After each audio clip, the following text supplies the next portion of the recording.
Jerry Metalman Battaglia, and I'm out here in Jamesport again. I turned the corner. Notice this amazing car that's parked on the side of the road here. Check this out. 1955 Chevy Bel Air convertible. The exact same car I have, same color combo.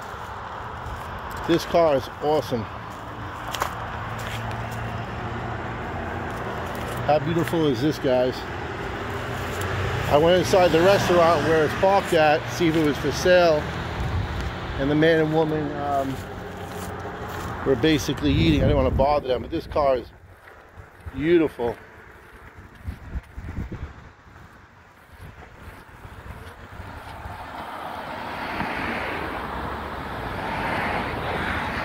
It's a twin to my 55, but it's a beautiful car.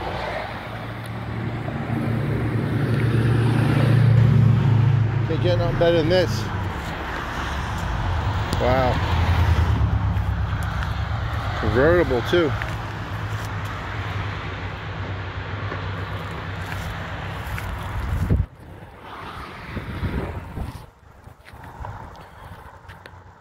Actually, I just seen another 55 Chevy, 56. I gotta go check that out right now. Like, they're popping up all over the place.